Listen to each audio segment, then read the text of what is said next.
Cora Halloran dropped her two carpet bags on the dirt that was too hard for dust and too loose for packed earth. The sound they made was a dull thud, the final punctuation on a sentence that had begun 1,000 miles ago. Beside her, her son, Samuel, stood as still as a fence post, his small hand clutching the worn fabric of her skirt. He did not look at the ranch house, a long, low structure of graying timber that seemed to be hunkering down against the wind. He did not look at the skeletal form of the barn or the corrals holding a few dozen head of thin-looking cattle. He looked only at his mother's face, his eyes the color of creek stones after rain, waiting for a verdict. Cora's gaze, however, took in everything. She saw the sag in the porch roof, the missing slat in the railing, the way the paint had been scoured from the north-facing wall by a wind that never stopped talking. It was a place worn down to its bones, not by laziness, but by attrition. It was a place fighting a long, losing war against gravity and weather and time. It felt familiar. She took a breath, the air thin and sharp with the scent of pine and distant cold stone. It was the smell of last chances. She had $2, a silver locket, and a set of mending needles to her name. And she had the boy, that was all. The front door of the house opened before she could take a step toward it. A woman emerged, wiping her hands on an apron that had seen better decades. She was tall and raw-boned, with hair the color of salt and iron pulled back so tightly it seemed to pull her eyes into a permanent, assessing squint. She stood on the porch, one hand resting on the post where the railing had given way, and she waited. She did not invite them closer. She was a gate, and it was closed. "That's far enough," the woman said. Her voice was like gravel rolling downhill. Cora did not flinch. She had been turned away from 3 other ranches in the last 2 weeks, each time with a polite but firm shake of the head. This felt different. This was not politeness. This was a challenge. "I'm looking for the Barlow Ranch," Cora said, her own voice steady, though her throat was tight and dry. "You found it," the woman stated. "We're not hiring, and we're not offering charity." Cora nodded, as if she had expected exactly this. This was the moment. She had rehearsed it in her mind, standing over campfires made of sagebrush, whispering the words to a sleeping Samuel. She could beg, she could plead, she could cry and tell the story of the fever that took her husband, the bank that took her home, the long walk that had worn the soles of her shoes to paper. But her father had taught her that desperate people inspired pity, and pity was a currency that ran out fast. Competent people inspired respect, and respect was an asset you could build on. "I'm not looking for either one," Cora said, and she said the one thing a desperate woman was never supposed to say. "I'm here to offer you a deal." The woman on the porch, Edna Barlow, actually shifted her weight. It was a small movement, but it was a reaction. For a long moment, the only sound was the incessant wind pulling at the loose tin on the barn roof. Edna's eyes moved from Cora's face, sunburned but not broken, to the boy's, pale and still, then back again. She saw the darned collar on Cora's dress, the neat patch on the boy's trousers. She saw the exhaustion in the lines around Cora's eyes, but she also saw an unnerving lack of submission. "A deal," Edna repeated, the words flat. "You've got nothing but the dirt on your shoes. What kind of deal could you possibly offer me?" Before Cora could answer, a shout came from the direction of the barn. A young man, barely more than a boy himself, came running, his face pale with panic. "Mrs. Barlow, it's Daisy. She's down." Edna's posture changed instantly. The weariness in her shoulders solidified into sharp-edged command. "What do you mean down?" she snapped, already moving off the porch. "In the stall. Thrashing. Jed says it's colic. Bad." Edna was already halfway to the barn, her long strides eating up the ground. Cora hesitated for only a second. Then she picked up one of her bags. "Samuel, you stay right here on this spot. Do not move." The boy nodded, his eyes wide. Cora followed Edna, her walk turning into a half-jog. She didn't know who Daisy was, but she knew the sound of that particular panic in a man's voice. She knew what colic meant. It meant a clock was ticking. Inside the barn, the air was thick with the smells of hay, manure, and fear. A big sorrel mare was on her side, her belly distended, her legs kicking fitfully. A burly older man with a graying beard, Jed, was standing over her, holding a rope but looking helpless. "Tried to get her up," She won't move. Bloat's getting worse. Edna Barlow knelt by the mare's head, her weathered hands stroking the sweat-darkened neck. Her face was a mask of grim calculation. That horse was valuable. More than valuable, it was necessary. The loss of a good horse could cripple a small operation like this one. Cora saw it all in a glance. The mare's glazed eyes, the taut skin of her abdomen, the shallow, rapid breaths. "My father bred horses," Cora said, her voice cutting through the tension. It wasn't loud, but it was clear. "He taught me." Jed shot her a look of pure contempt. "Get out of here, woman. This ain't no place for you." Edna ignored him. Her eyes were locked on Cora. What would he have done? First thing is to get her on her feet, walking. "Keep the gut from twisting," Cora said, her focus entirely on the animal. She was no longer the desperate woman on the road. She was in her element. "Second, we need to get something in her to break up the gas and move the impaction. Do you have mineral oil? Turpentine? Anything like that?" "We got oil," the young hand Finn piped up. "In the tack shed."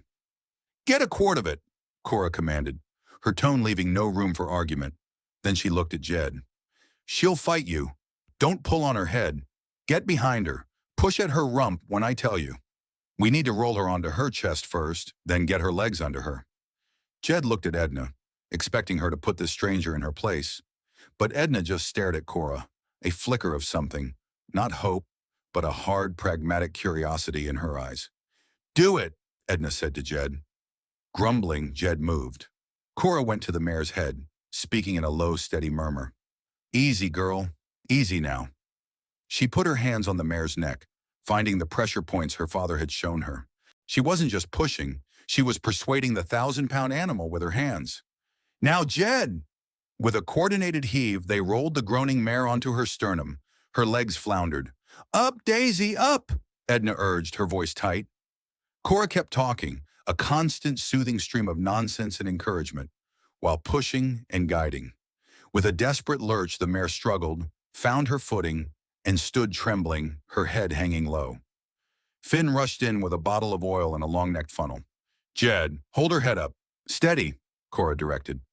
She worked quickly, efficiently, inserting the funnel into the side of the mare's mouth and carefully pouring the oil, ensuring the horse swallowed without choking.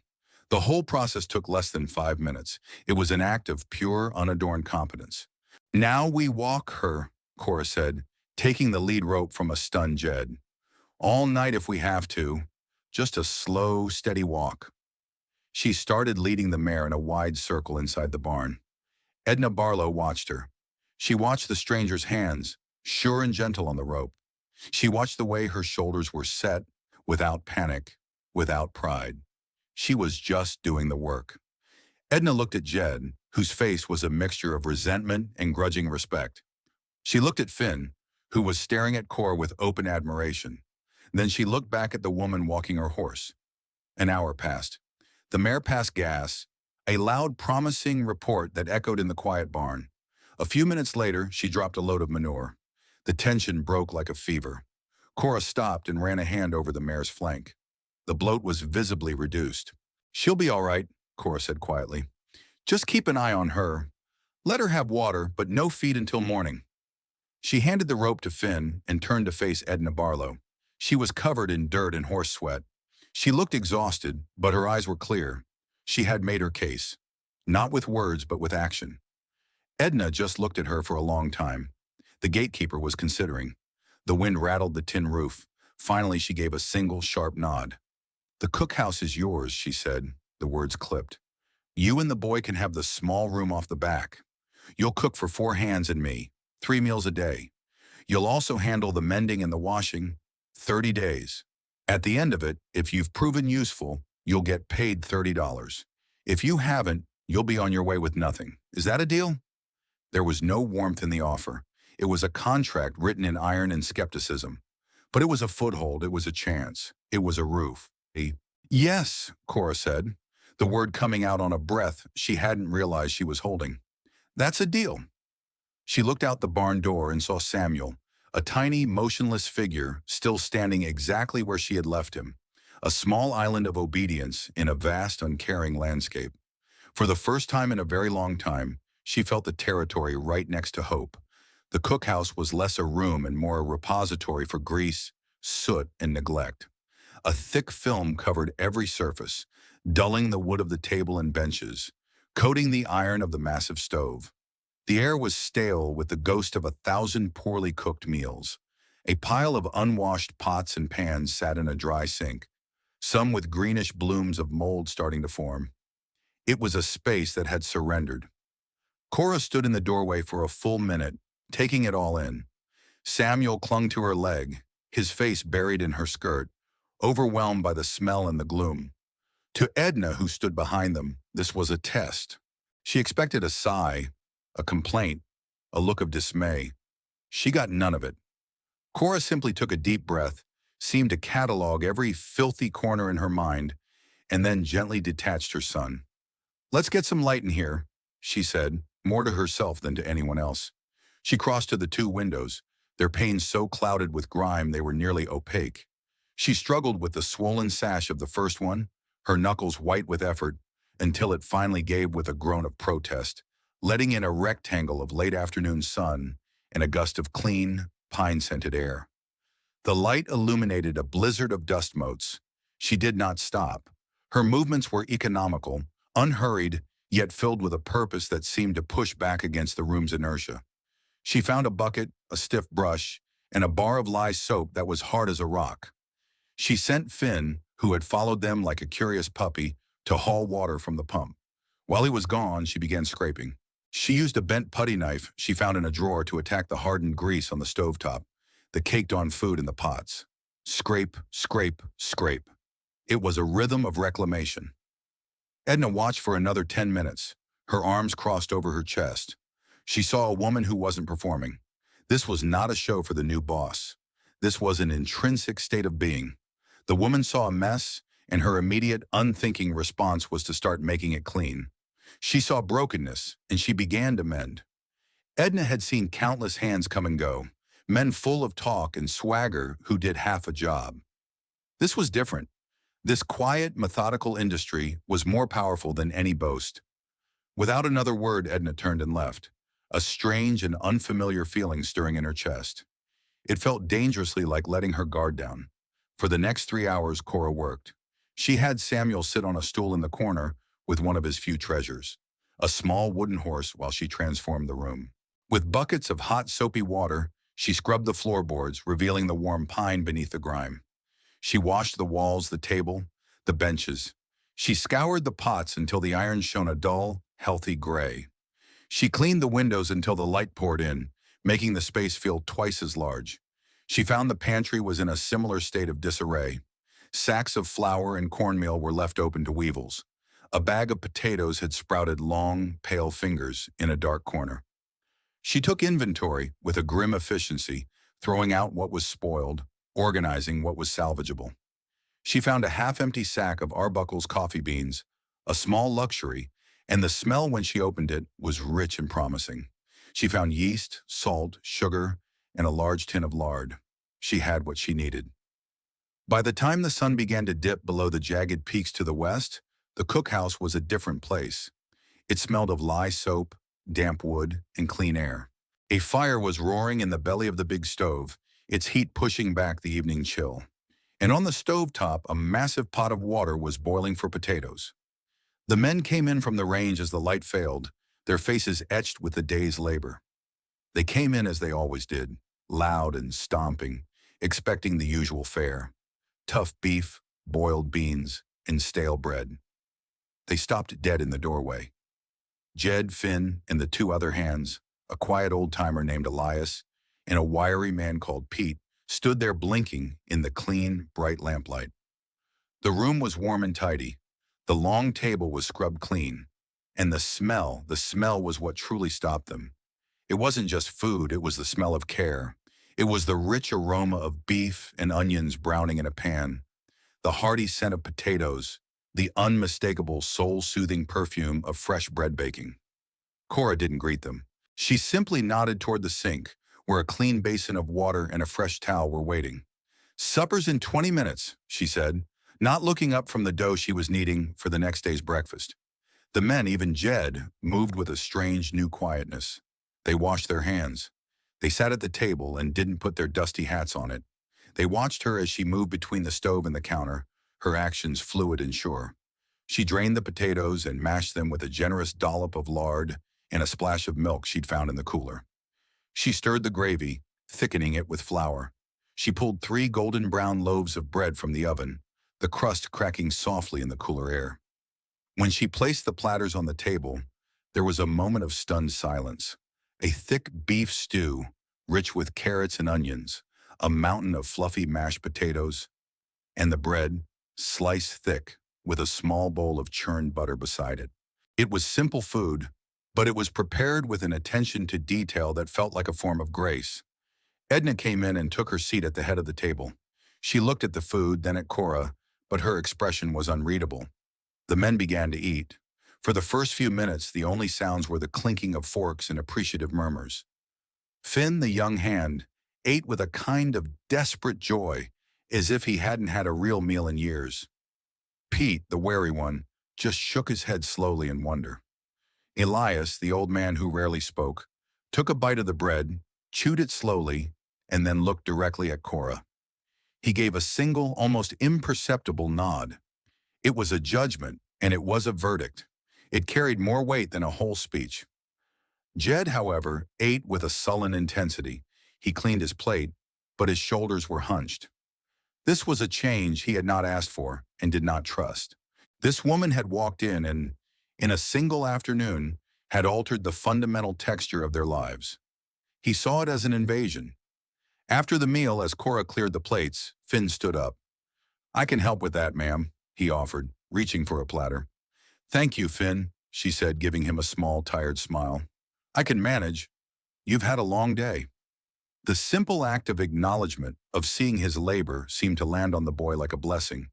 He ducked his head, a blush rising on his neck, and retreated. Later, after the kitchen was once again spotless and Samuel was asleep on a narrow cot in the small adjoining room, Cora sat at the table alone, mending one of Jed's shirts by the light of a single lamp. The sleeve was nearly torn off. She stitched it with small, even stitches, reinforcing the seam, making it stronger than it had been before. It was not her job, not explicitly in the deal, but a torn shirt was a problem, and her nature was to solve problems. She worked until her eyes burned, the rhythmic pull of the needle a quiet counterpoint to the howling of the wind outside. She was earning her place, one stitch, one meal, one clean surface at a time. She was proving her worth not with words, but with the undeniable evidence of her hands. The days settled into a new rhythm, dictated by the ringing of Cora's triangle at dawn and the scent of her coffee. The ranch, which had been running on a kind of stubborn, weary momentum, began to feel different. It was subtle at first. The men's clothes were mended.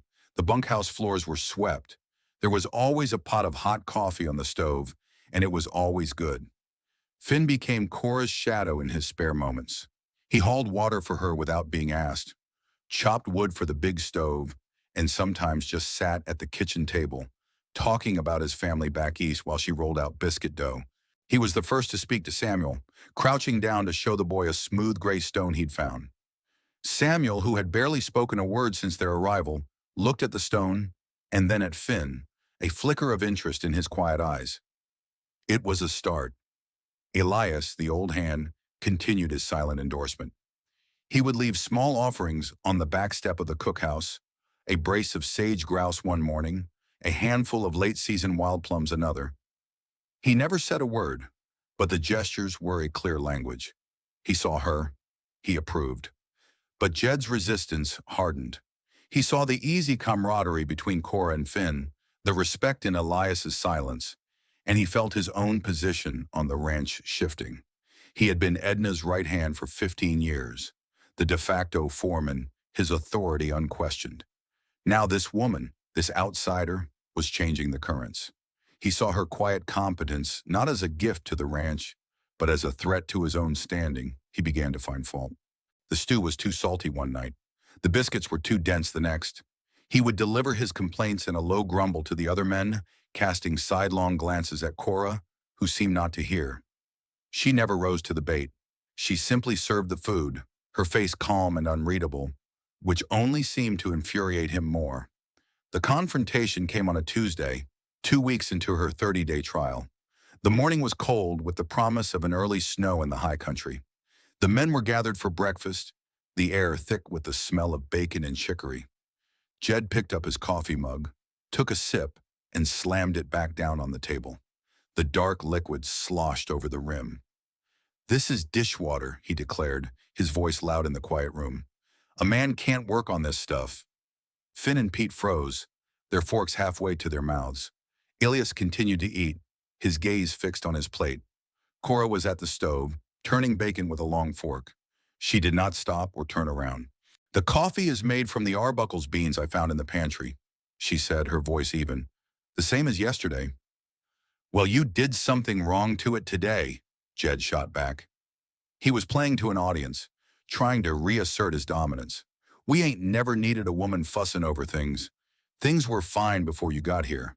Cora finally turned. She wiped her hands on her apron and faced him. She held the long, two-pronged meat fork in her hand, its tines gleaming in the lamplight. She did not raise it. She simply held it, its presence a small, hard fact in the room. "The old coffee grounds you were reboiling had mold on them, Jed," she said, her voice quiet but carrying a sharp edge of steel. "I threw them out. This is fresh. If you prefer mold, I can't help you." A dull red flush crept up Jed's neck. He had been called out, his corner cutting exposed in front of the others. He pushed his chair back and stood up, his bulk looming over the table. "You watch your mouth. You're here on sufferance, a charity case." "I am here to do a job," Cora said, her eyes locked on his. She did not back down. "I am doing it. Now you can drink the coffee or you can go without. It makes no difference to me. But you will not disrupt my kitchen." The air crackled. Jed took a half step toward her, his hands clenched into fists. Finn started to rise from his seat. "Jed," the voice came from the doorway. Edna Barlow stood there, a coat thrown over her shoulders. It was impossible to know how long she had been listening. Her face was like carved granite. From Edna's perspective, the scene was starkly clear. She saw Jed, puffed up with wounded pride, trying to bully a woman half his size, and she saw the woman standing her ground, armed with nothing but a cooking fork and the unassailable truth. She saw the years of Jed's petty tyrannies and his resistance to any new idea. And she saw the clean kitchen, the mended clothes, the healthy horse in the barn, the balance sheet of the ranch that was, for the first time in a long time, not bleeding money on wasted supplies. "Sit down," Edna said to Jed. Her voice was flat, leaving no room for negotiation. Jed's bluster evaporated.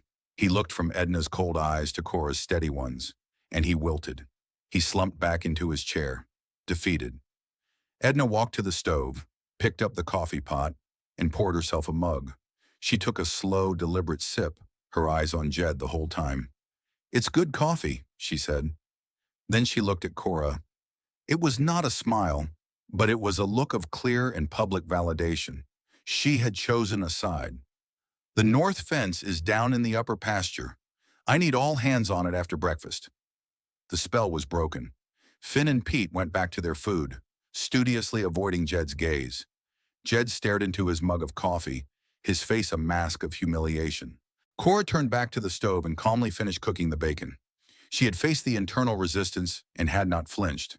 And the gatekeeper, the only person whose opinion truly mattered, had unlocked another bolt on the door.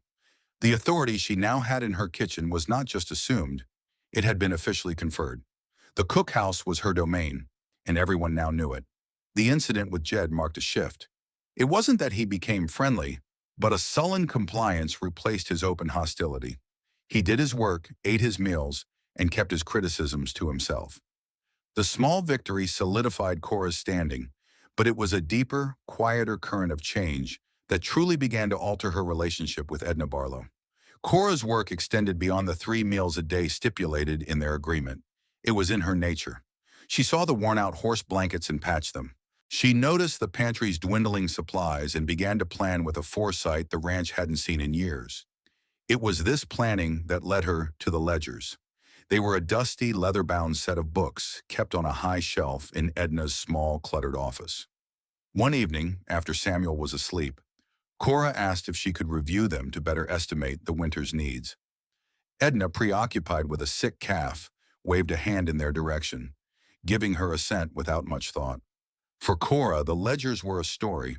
Her father had taught her that numbers on a page were as telling as tracks in the mud. They told you where a business had been and where it was going. She sat at the kitchen table, the lamp casting a warm circle of light, and began to read that story. She ran a finger down columns of figures, her brow furrowed in concentration. The handwriting was Edna's, neat and clear at the beginning of the book, growing more cramped and tired in the later pages. She started with the basics: flour, salt, beans, coffee. Then she moved to ranching supplies, barbed wire, staples, liniment, feed grain.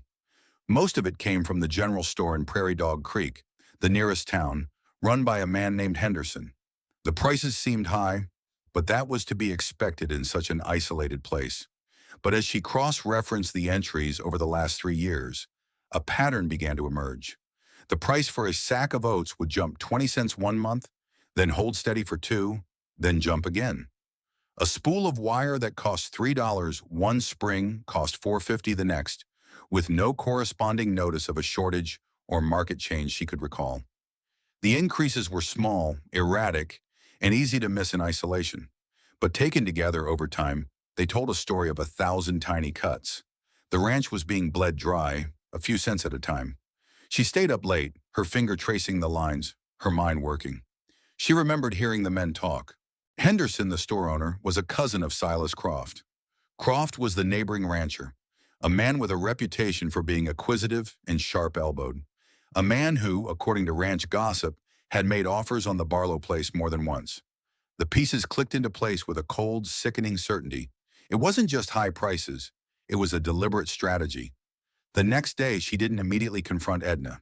That was not her way. An accusation without a solution was just a complaint. She needed a plan. She found an old map of the territory in the office. She located Prairie Dog Creek. Then she looked further, tracing the rail lines. There was a larger town, Three Forks, 60 miles to the east. It was a 2-day ride, but it was on the main railway. Supplies there would be cheaper, the competition fairer. She spent another night with the ledgers, a pencil, and scrap paper. She calculated the average overcharge from Henderson's store per month. She multiplied it by 12, then by 3. The final number was staggering. It was the price of a new bull. It was the cost of a new roof for the barn. It was the wages for another 2 hands for a full year.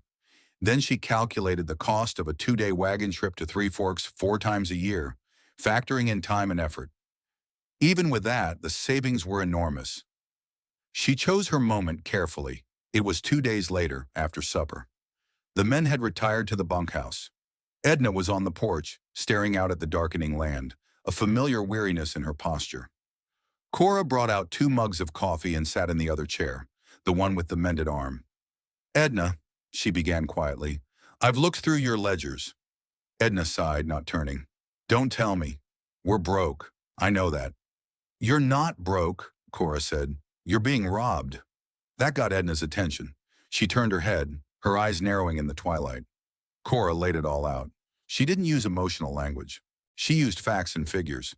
She spoke of the price of oats, the cost of wire, the slow, steady inflation that didn't match any known market trend.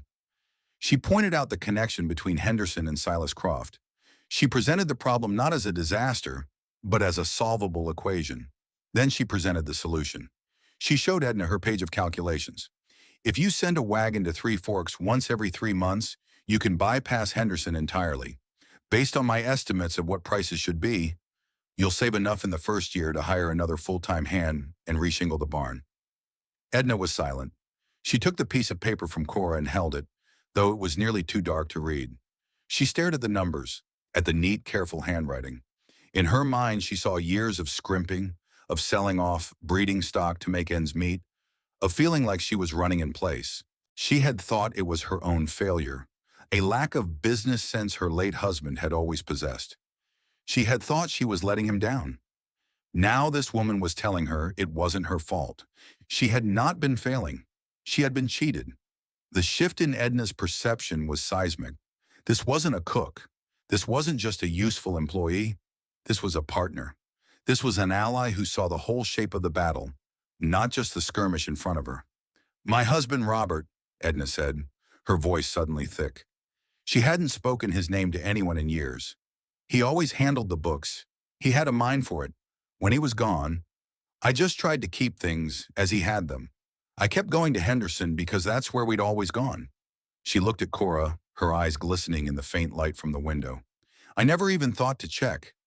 It was a confession of vulnerability, a crack in the armor she had worn for a decade. "You had a ranch to run," Cora said gently. "You can't see everything at once."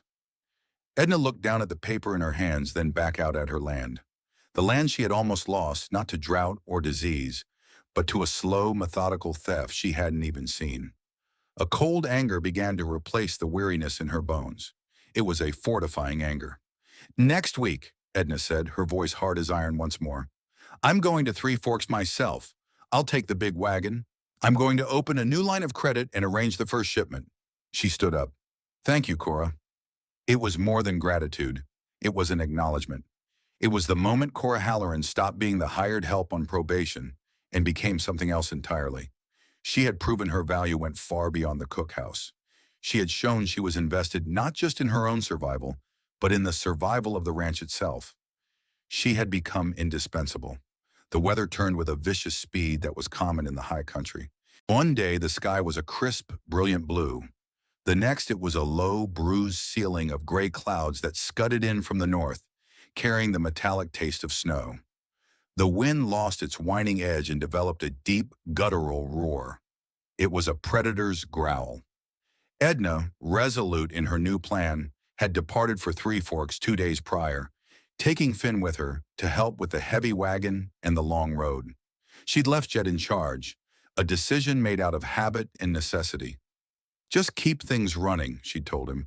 "The snow will hold off for another week, the almanac says." The almanac was wrong. On the third morning of Edna's absence, Cora stepped out of the cookhouse to ring the breakfast triangle and was hit by a wall of frigid air. The temperature had plummeted overnight. The clouds were no longer just a ceiling. They were a thick, churning mass that seemed to press down on the very land, erasing the tops of the mountains. A few hard, icy pellets struck her cheek, sharp as thrown gravel. A sense of deep unease settled over her. This was not a storm to be taken lightly. This was a killer. She looked toward the upper pastures, where most of the herd was grazing. They were miles from the relative shelter of the barn and the lower meadows. As the men gathered for breakfast, the mood was tense. Jed tried to project an air of calm, but his eyes kept darting toward the windows. "Just a squall," he said a little too loudly. "It'll blow over."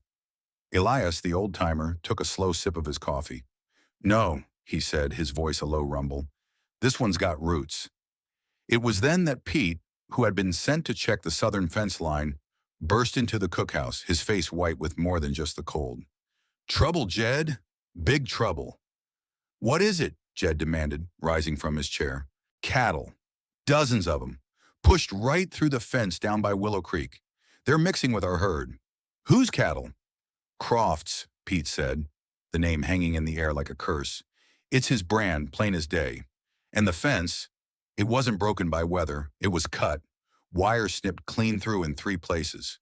Cora felt a cold dread that had nothing to do with the temperature. This was not a coincidence. Silas Croft knew Edna was away. He knew the ranch was short-handed, and he knew the storm was coming. This was a calculated act of sabotage, timed for maximum damage. Jed was frozen with indecision. His authority, already fragile, was crumbling in the face of a crisis he hadn't anticipated. He was a man who knew how to follow orders, not how to formulate a strategy under pressure.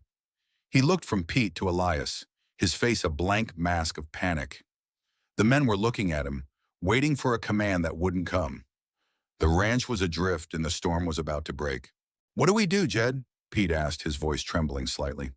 "If that herd gets mixed and the blizzard hits, we'll lose half of them. We don't have enough men to separate them in this." Jed ran a hand over his face. We need to, we should ride out there." But his voice lacked conviction. It was a fool's errand. 3 men trying to separate hundreds of panicked cattle on the eve of a blizzard was suicide. It was the power vacuum the ranch could not afford. With Edna absent and her chosen deputy paralyzed, the entire operation was poised on the brink of disaster. The external threat, long a shadowy presence on the horizon, had finally materialized, and it had come with the full force of a winter storm and a neighbor's malice. The first thick, wet snowflakes began to fall, fat as moths, sticking to the windows of the cookhouse. They were the preamble. The real fury of the storm was only minutes away. The sound of the wind rose to a shriek. Inside the warm kitchen, the four adults and one small child were an island of fragile light and heat, about to be swallowed by the cold and the dark. Cora looked at Jed's panicked face, at Pete's fear, at Elias's grim resignation. She thought of Edna, 2 days right away, trusting them to hold the line. She thought of the 30 days probation that now seemed like a lifetime ago. This place, this hard, unforgiving collection of wood and dirt, had become something to her. It was a foothold. It was a possibility, and she was not going to let it be swept away. She stepped forward, her hands covered in flour. "Riding out there is a mistake," she said, her voice cutting through the indecision. It was not a suggestion, it was a statement of fact. Jed whirled on her. "And what would you know about it?" he snarled, lashing out from his own fear. "This is ranch work, not baking bread." "I know that Silas Croft is not a fool," Cora said, her calm a stark contrast to his agitation. "He isn't trying to steal our cattle, not yet. He's creating a pretext. He'll wait for the storm to pass, then he'll claim our herd broke through and mixed with his prize stock.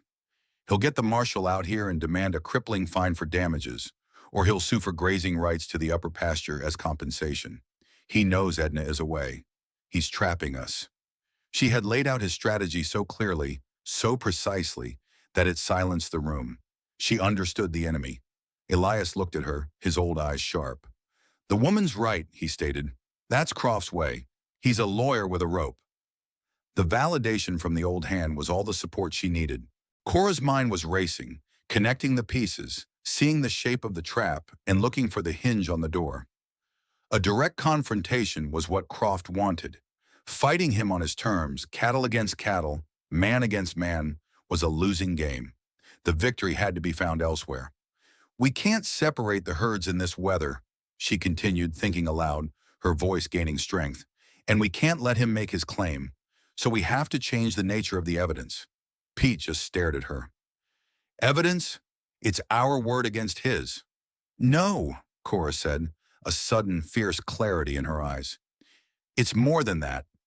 She looked around the kitchen, her gaze falling on the empty canning jars she had washed and put away. An idea, born of her father's almost scientific obsession with animal husbandry, began to form. It was a long shot, a desperate and unconventional gamble, but it was better than freezing to death for nothing. "Jed, I need you and Pete to do exactly as I say, and there is no time to argue," she commanded. She was no longer the cook. She was not asking for permission. She was taking charge. "Forget the cattle. Ride to the south fence where it was cut. Take photographs in your mind. I need you to be able to describe every detail, how the wire was snipped, not broken, the hoof prints of a single shod horse, not a stampede. You are witnesses to the crime scene. Go now, before the snow covers everything." Jed hesitated, his pride warring with the undeniable logic in her voice. Elias gave him a sharp look. "Go on, boy. She's making more sense than you are." Humbled and for once obedient, Jed grabbed his coat and headed for the door, Pete scrambling after him. "Elias," Cora said, turning to the old man, "I need you, and I need burlap sacks, 3 of them, and a shovel." Elias looked at her, a question in his eyes, but he moved without a word, heading for the barn. Cora turned to her son. "Samuel, I need you to be a very brave boy and stay right here. Keep the fire going. Can you do that for me?" The boy, his eyes wide with the gravity of the moment, gave a solemn nod. When Elias returned with the sacks, Cora was pulling on a heavy coat of Edna's she'd found by the door.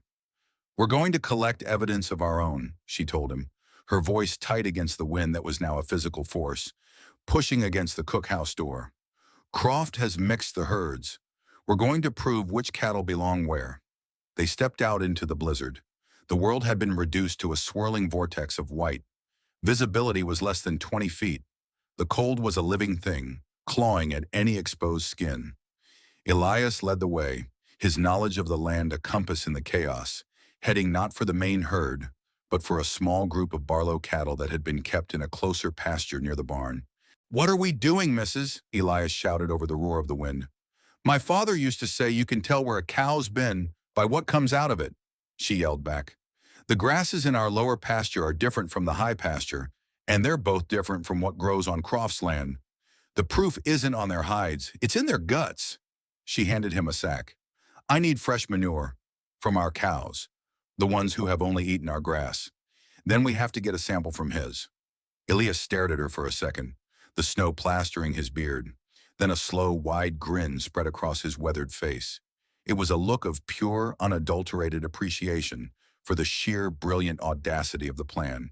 He began to shovel. They worked fast, the cold burning their lungs. They gathered a sack full of samples from the Barlow cattle. Then came the hard part. They trudged out toward the mixed herd, a churning mass of bovine misery huddled against the storm. They found a cluster of cows bearing Croft's brand, a lazy C, and risking a kick from the spooked animals, gathered a second sack of evidence. Cora carefully tied the tops of the sacks and labeled them with strips of cloth she'd torn from her apron. One for Barlow, one for Croft. By the time they stumbled back to the cookhouse, they were half frozen and covered in snow. Jed and Pete had just returned, their faces raw from the wind. "We saw it," Jed said, his voice hoarse. "Just like you said. Wire was cut clean, and only one set of tracks leading away. They're almost gone now." "Good," Cora said, stripping off her frozen gloves. "Now we wait." They didn't have to wait long. An hour later, two figures on horseback materialized out of the swirling snow. One was Silas Croft, a big man bundled in a thick buffalo coat, his face smug. The other was the territorial marshal, a man named Bly, looking grim and unhappy to be out in this weather. Croft dismounted and strode toward the cookhouse as if he owned it. "Barlow," he bellowed, "I want a word."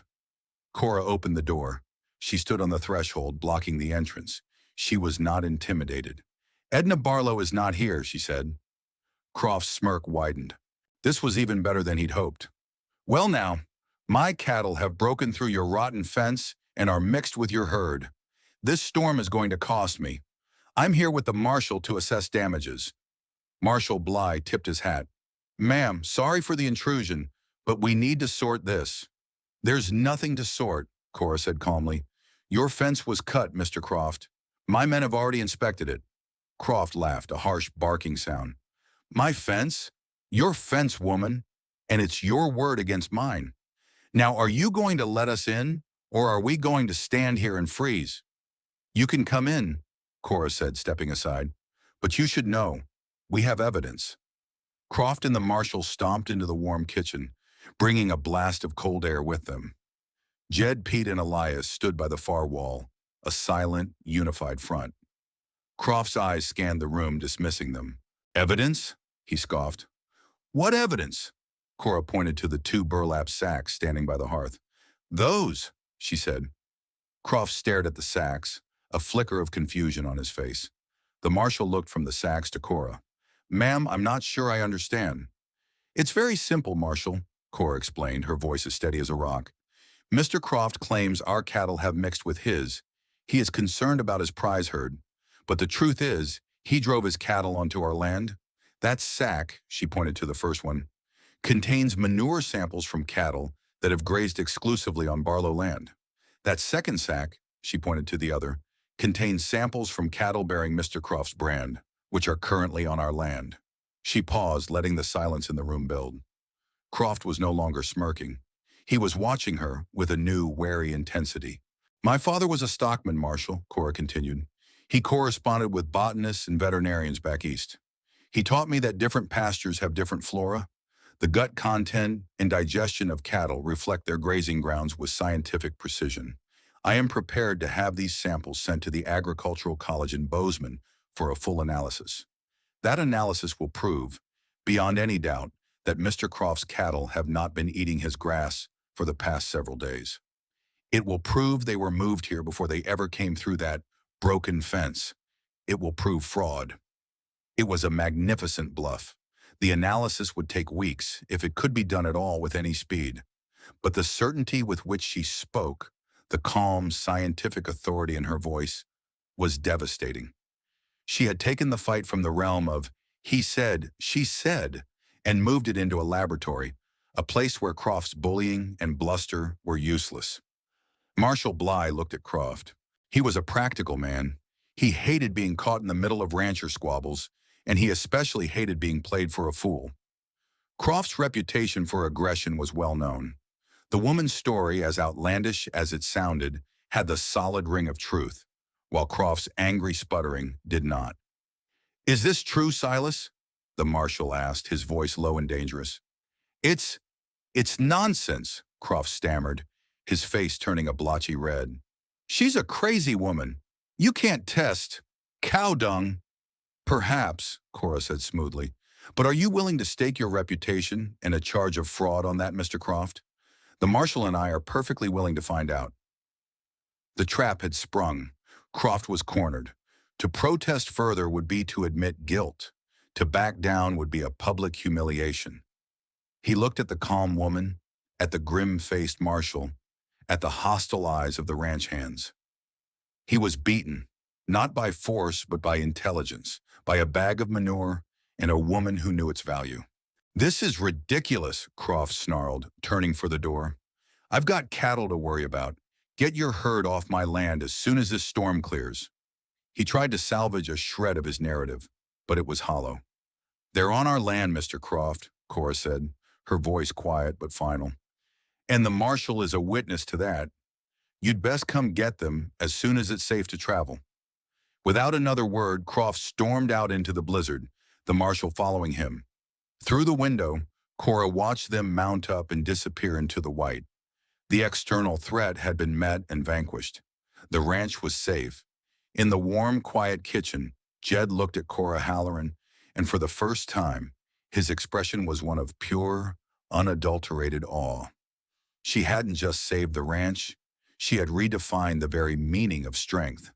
The blizzard raged for 2 days, burying the world in a deep, silent blanket of white. Inside the cookhouse, a new kind of quiet settled. It was the quiet of shared victory and profound relief. The power dynamic on the ranch had been irrevocably altered. Jed, humbled and deeply impressed, no longer questioned Cora's authority. He deferred to it, asking her opinion on how best to clear the paths to the barn and where to focus their efforts once the storm broke. The crisis had forged a team out of a fractured group of individuals, with Cora at its undisputed center. On the 4th day, the sky cleared to a painful, crystalline blue. The world was pristine and white, the snow so deep it softened every harsh line of the landscape. Late that afternoon, 2 figures were spotted making their slow way up the valley. The big wagon, pulled by 4 tired horses, with Edna and Finn on the seat. When the wagon finally pulled into the yard, Edna's face was a mask of exhaustion and worry. She had seen the depth of the snow and had been imagining the worst. Scattered herds, frozen stock, a ranch in ruins. What she found was order. Paths were already being cleared. The cattle were accounted for, albeit still mixed in the lower pasture. And her hands, led by Jed, were working with a quiet, focused efficiency she hadn't seen in years. She swung down from the wagon, her body stiff with cold. Jed met her before she could take 2 steps. He took off his hat, a gesture of respect she hadn't seen from him in a long time. "Mrs. Barlow," he said, his voice low, "there's something you need to know." They stood in the snow-draped yard for 10 minutes while Jed recounted the entire story. He left nothing out. The cut fence, Croft's arrival, his own panic, and Cora's brilliant, unconventional defense of the ranch. He spoke of the manure samples with a tone of reverence. As he spoke, Edna's gaze kept drifting to the cookhouse, where a warm light glowed in the window and a plume of smoke rose steadily from the chimney. She listened to the entire tale without a word, her expression unreadable. When Jed finished, she just nodded slowly. "I see," she said. She looked at Jed. "You did well to listen to her." It was a simple statement, but it acknowledged the new reality. Then she walked toward the cookhouse, her boots crunching in the snow. Cora was inside, helping Samuel form a small snowman out of dough on the kitchen table. She looked up as Edna entered, and for a moment, neither of them spoke. The air was filled with everything that had happened, with the weight of the trust that had been tested and proven. Edna unpinned her hat and set it on the shelf by the door. She unwound the scarf from her neck. She looked tired, down to her very bones, but the deep-seated weariness that had always haunted her eyes was gone. In its place was something else, a look of clear, profound appraisal. "Jed told me," Edna said finally. Cora simply nodded, turning the dough in her hands. "I did what was necessary." "You did more than that," Edna stated. She walked over to the small desk in the corner where she kept her papers. She picked up a folded document. It was the 30-day agreement they had made, the one written in skepticism and probation. She held it for a moment, then walked to the stove, opened the firebox door, and tossed it into the flames. They both watched it curl, blacken, and turn to ash. "That contract is finished," Edna said, closing the door. The clang of the iron was a sound of finality. She turned back to Cora. "I went to Three Forks. I met with the bank and the suppliers. Your numbers were right. More than right. For 10 years, I've been trying to keep this place from sinking. I thought I was honoring my husband by keeping things the same. I was wrong. I wasn't honoring him. I was just managing a slow decay." She paused, gathering her thoughts. This was a speech she had been preparing for the entire ride home, ever since the worry had started to curdle in her stomach.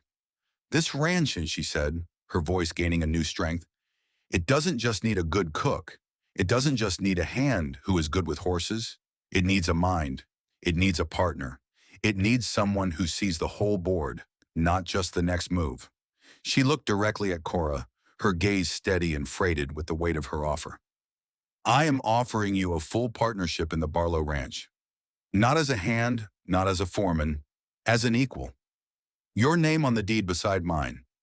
This place has been the Barlow Ranch for 50 years, but it almost died under that name. It survived because of you." She took a breath. "What it needs now is a Halloran."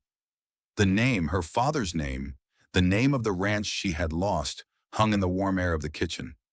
It was an acknowledgement of her past, her skills, her very identity. This wasn't charity, this wasn't a reward. It was a recognition of her intrinsic worth. Cora looked down at her hands, still covered in flour. She thought of the long road, the desperation, the gnawing fear of not knowing where the next meal would come from. She had arrived here looking for a roof, a wage, a temporary harbor. She had not dared to dream of a home. She looked at Samuel, who was watching the two women, his expression solemn. He was safe. He was warm. She had a choice. She was no longer the desperate woman on the road. She could take the pay she had earned and move on, her value proven, her options open. But she looked around the clean, warm kitchen. She thought of the solid feel of the land under her feet, of the respect in Elias's eyes and the newfound humility in Jed's. She looked at Edna Barlow, the formidable, lonely woman who was offering not just a business deal, but a shared future. "Yes," Cora said, her voice quiet but firm. "Yes, we accept." The final scene did not happen in a dramatic moment, but in the quiet that followed. It was a week later. The snow was beginning to melt under a strong spring sun. Silas Croft, under the watchful eye of Marshal Bly, had come and collected his cattle, his face a thundercloud of fury and humiliation. The story of the manure samples had, inevitably, made the rounds in Prairie Dog Creek, becoming a local legend that destroyed what was left of Croft's reputation as a shrewd operator and recast him as a failed bully. The new status quo was one of quiet, purposeful work. The ranch had a future.